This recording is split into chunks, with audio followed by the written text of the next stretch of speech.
Hello students, hope you all are doing well. In this video today we will continue our chapter number 3.2 environmental pollution. So students please turn with me to page number 76. आज की इस video में हम लोग page number 76 से continue करेंगे and students already we have seen इस lesson में कि हम एनवायरनमेंट किसे कहते हैं, पोल्यूशन किसे कहते हैं and how it harm us, वो हमें कैसे हानि करता है and how in olden times कैसे मिडिल एज में पोल्यूशन कैसे हुआ करता था एंड नाउ अभी आज के समय में पोल्यूशन कैसे होते हैं.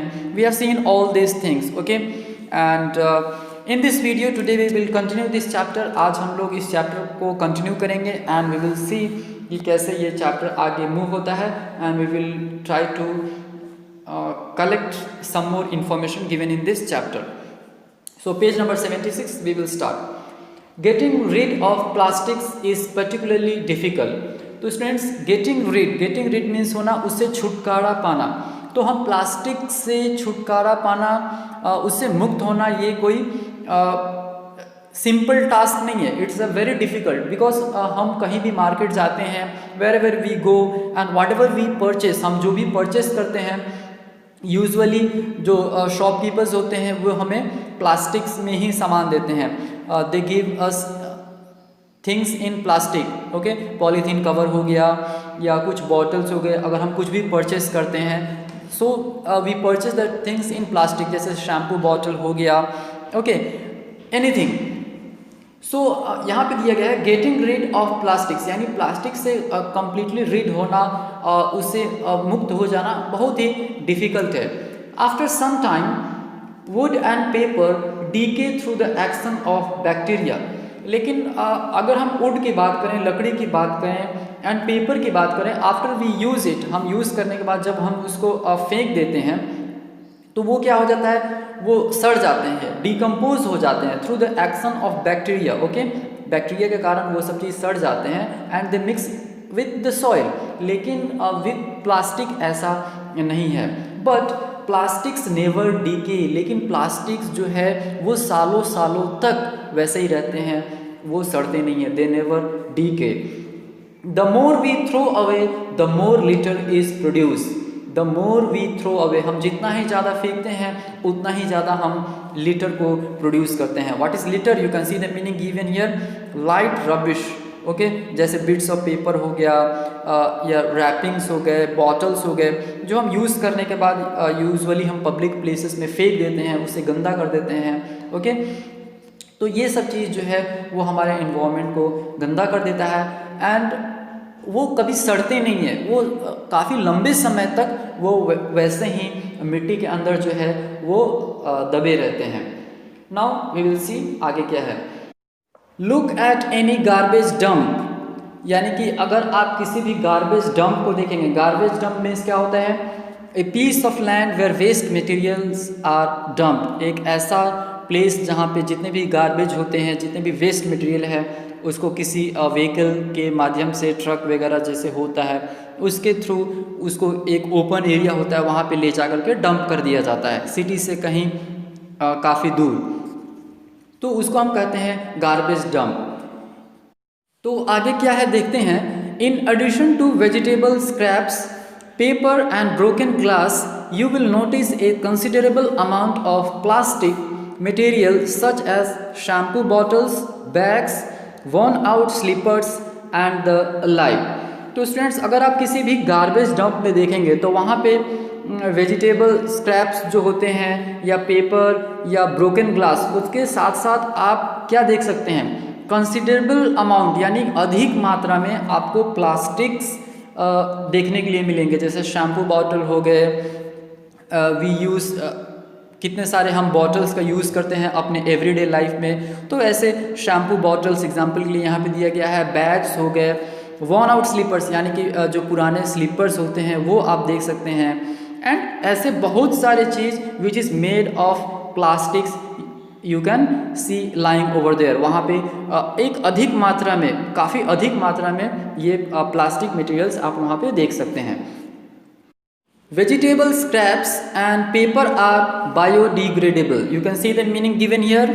That can be made to rot by bacteria, यानी कि बैक्टीरिया के कारण जो वेजिटेबल्स जो स्क्रैप्स होते हैं या पेपर होते हैं वो सड़ जाते हैं एंड मिट्टी में मिल जाते हैं, that is called biodegradable.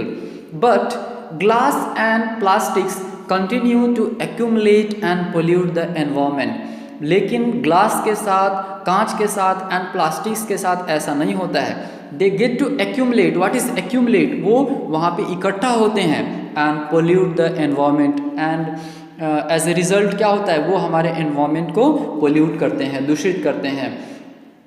Next है plastic is often taken for food by birds, animals and fish leading to their death. And plastics जो होते हैं, जो भी बर्ड्स हैं वो क्या करते हैं, जब भी भोजन पिक करते हैं तो वो क्या करते हैं, उसके साथ प्लास्टिक जो है उनके अंदर चला जाता है। या एनिमल्स जैसे हम देखते हैं स्ट्रे डॉग्स हो गए, बफेलोज हो गए या काउ, जो भी एनिमल्स जो हैं वो मूव होते हैं, चाहे वो वाइल्ड एनिमल हो या डोमेस्टिक एनिमल हो, तो वो क्या करते हैं, when they search for food, भोजन की तलाश करते समय वो भोजन के साथ साथ वेजिटेबल के स्क्रैप्स के साथ या फ्रूट पील के साथ वो उस प्लास्टिक्स को भी क्या कर लेते हैं, दे स्वॉलो इट, वो खा लेते हैं। Birds, animals and fish, even the marine creatures जो हैं वो प्लास्टिक को निगल लेते हैं, leading to their death and as a result क्या होता है, उनकी मृत्यु हो जाती है। फर्दर है यहाँ पे it also chokes our sewer, यानी कि चॉक मीन्स होता है बंद कर देना। तो प्लास्टिक्स के कारण क्या होते हैं, जो सीवर पाइप्स होते हैं वो ब्लॉक हो जाते हैं and then the dirty smelly water starts flowing out of manholes. And फिर उसके बाद जो गंदे स्मेली वाटर होते हैं जिससे काफ़ी बुरा स्मेल आता है, वो मैन होल से क्या होते हैं, बाहर फ्लो होने लगते हैं। What is manhole, you can see here a hole in a street fitted with a lid through which somebody can enter a sewer to inspect it. तो आप देख सकते हैं सड़क के बीच में एक बड़ा सा ढक्कनदार एक बड़ा सा गड्ढा बना होता है जिसके अंदर कोई भी जा कर के कोई पाइप्स वगैरह को इंस्पेक्ट करते हैं, देखते हैं। तो जब चॉक हो जाएगा, जब सीवर पाइप जो है वो ब्लॉक हो जाएंगे तो डर्टी स्मेली वाटर वो क्या होते हैं, मैन होल से होकर के वो बाहर निकलने लगते हैं, वो वहाँ से फ्लो होने लगते हैं एंड वो काफ़ी ज़्यादा वो उससे स्मेल भी आता है। Now we will move further, अभी हम लोग आगे देखते हैं नेक्स्ट पैराग्राफ में क्या है। इन द ईयर 1971, ये जो इंसिडेंट यहाँ पे दिया गया है वो 1971 का इंसिडेंट है। अभी हम देखते हैं कि ये कौन सा इंसिडेंट है। A curious case of land pollution came to light in the New York state of America. एक बहुत ही क्यूरियस मीन्स एक स्ट्रेंज केस आया था लैंड पोल्यूशन से रिलेटेड। ये केस कहाँ का था, न्यूयॉर्क जो अमेरिका में स्थित है। इन द नेबरहुड मीन्स पड़ोसी, पास में हम कह सकते हैं। In the neighbourhood of famous Niagara Falls there was an old canal called Love Canal. तो नेबरहुड ऑफ फेमस यानी कि एक बहुत ही फेमस वहाँ का नायगारा फॉल है, उसके जस्ट पास में there was an old canal, एक पुराना सा, कैनाल मीन्स क्या होता है, नहर, एक पुराना सा नहर था जिसका नाम था Love Canal. The dry bed of this canal was used as a dump by a plastics and chemicals company during the 1940s and 1950s।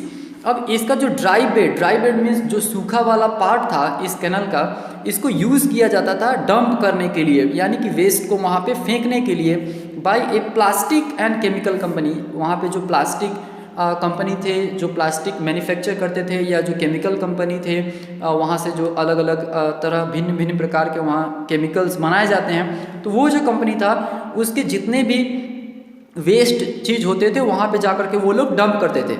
And students ये कब, ड्यूरिंग 1940s एंड 1950s के ड्यूरेशन में ये होता था। अब आगे देखते हैं क्या है। Then the land was filled in and capped with clay. उसके बाद जब ये भर गया तो लैंड को क्या किया गया, वॉज फिल्ड इन, उसको भर दिया गया मिट्टी से, एंड केप्ड विथ क्ले, उसके ऊपर पूरा मिट्टी से उसको ढक दिया गया, यानी कि नीचे जो थे केमिकल्स थे, प्लास्टिक्स थे, ये सब कुछ नीचे था एंड उसके ऊपर जो है मिट्टी का एक परत बना करके उसको भर दिया गया, केप्ड विथ क्ले। आगे है houses and a school were built there. अब उसके ऊपर क्या बना दिया गया, हाउसेस बना दिए गए, स्कूल बना दिए गए। अब आगे है इन 1971, देखिए स्टार्टिंग पैराग्राफ में क्या आया था, इन द 1971, सेम वो रिपीट हो रहा है। 1971 में क्या होता है, poisonous chemicals some of which could cause cancer were seen leaking through the clay. अब देखा गया कुछ ऐसे पॉइजनस केमिकल्स इतने खतरनाक जिससे क्या हो सकते हैं, जिससे कैंसर हो सकते हैं। इतने खतरनाक केमिकल्स जो है वहाँ से लीक होने लगे थ्रू द क्ले, यानी कि मैंने आपको पहले ही बोला था वो क्ले से ढक दिया गया तो उसमें लीक हो गए एंड उस लीक से केमिकल पॉइजनस केमिकल्स जो है वो बाहर आने लगे जिससे कैंसर भी हो सकता था। आगे है Love Canal became a terribly dangerous area to live in and people had to move away. अब ये लव कैनाल, इसका नाम तो देखिए, नाम था लव कैनाल, यानी इस ऐसा कैनाल जिससे हम, लव मीन्स क्या होता है, प्रेम करते हैं, लेकिन यहाँ पे लोग जो है उसके कारण काफ़ी परेशान हो गए, लोग मरने लगे and it became terribly dangerous, बहुत ही खतरनाक बन गया एरिया वहाँ पे रहने के लिए। एंड एट लास्ट लोग को क्या करना पड़ा, वहाँ से मूव होना पड़ा। People had to move away, वहाँ से लोगों को एट लास्ट में अपना जगह जो है, घर सब कुछ खाली करके दूसरे जगह जाना पड़ा।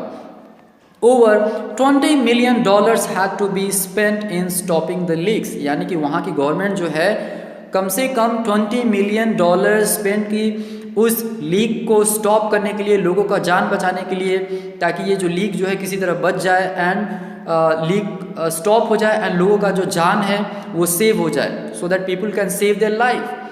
सो इसके ऊपर $20 million भी स्पेंड करना पड़ा अप्रॉक्सीमेटली। सो स्टूडेंट्स ये एक बहुत ही मेजर लैंड पोल्यूशन हुआ था। ओके आगे है the world's oceans have been used as dustbins. अभी हम अगर ओशन की बात करें तो ये जो ओशन है, समुद्र है, we are using it as dustbin. Okay how we will see further. Millions of tons of rubbish is being dumped into the seas every year harming marine life. Millions of tons यानी कि turns of rubbish हम क्या करते हैं, रोज उसमें dump करते हैं every year. Okay daily, monthly, yearly. Okay यहाँ पे पर ईयर दिया गया है, पर ईयर उसमें हम डंप करते हैं यानी कि थ्रो करते हैं, जिससे क्या होते हैं, मेराइन लाइफ, जितने भी मेराइन लाइफ हैं, ओके फाउंड इन और प्रोड्यूस बाय द सी, जिस सी के अंदर जितने भी प्लांट्स, क्रिएचर्स, मछली या जो भी एनिमल्स हैं जो समुद्र के अंदर पाए जाते हैं, उससे क्या होता है, उन्हें काफ़ी हानि होता है। If too much sewage is poured into the sea, lakes and rivers from sewage the water can no longer dilute it. If too much, अगर हम जितना मिक्स करना चाहिए उससे ज़्यादा अगर हम मिक्स कर देंगे तो रिजल्ट क्या होगा, वो उसको डाइल्यूट नहीं कर पाएगा, अपने अंदर उसको मिश्रित नहीं कर पाएगा। If too much sewage is poured, अगर हम ज़्यादा उसमें पोर करेंगे सी में या लेक में या रिवर में, what will happen, the waters can no longer diluted. Diluted means पानी में मिलाकर किसी चीज़ को पतला किया जाना। ओके तो जिसको हम कहते हैं जल मिश्रित, अगर हम ज़्यादा जितना मिक्स करना चाहिए उससे ज़्यादा हम मिक्स करेंगे तो डाइल्यूट नहीं कर पाएगा। अब आगे है all the oxygen is used up and the fish die. तो जितने भी ऑक्सीजन होते हैं उसमें वो सब यूज़ हो जाते हैं एंड जितने भी मछलियाँ होती है दे डाई, वो मर जाते हैं। The bacteria which normally break down the sewage into harmless substances also die. अब उसके अंदर जो बैक्टीरिया होते हैं जो सीवेज में जो हम फेंकते हैं एंड उसको क्या करते हैं, ब्रेक डाउन करते हैं, break down the sewage into harmless substance, उसको तोड़ के हार्मलेस सब्सटेंस में बनाते हैं जो बैक्टीरिया, वो भी मर जाते हैं। Only harmful bacteria which do not need air. अब जो बैक्टीरिया काफ़ी हार्मफुल होते हैं जिनको हवा की ज़रूरत नहीं है, remain and this become the cause of disease, वही वहाँ पे जीवित रहते हैं एंड जितने भी डिजीज़ होते हैं इसका कारण वही हार्मफुल बैक्टीरिया जो है वो बन जाते हैं। So students in this way ocean जो है वो काफ़ी खतरनाक जो है, काफ़ी डेंजरस होता जा रहा है। सो हमें जितना हो सके we have to avoid throwing of waste, and हम जितना कम वेस्ट को प्रोड्यूस कर सकते हैं उतना हमें कम करना चाहिए, बिकॉज ये सब चीज़ को देख करके by seeing all this things हम अनुमान लगा सकते हैं if all this things continue for some more time, अगर ऐसा कुछ साल और तक चला तो शायद लाइफ जो है काफ़ी मुश्किल हो जाएगा स्पेंड करना। सो स्टूडेंट्स, आई होप कि आपको यहाँ तक समझ में आ गया होगा till page number 76। In the next video we will see the last part of this chapter. So students, आज के इस वीडियो में हम यहीं पे स्टॉप करेंगे। That's all for today. Have a nice day. Thank you.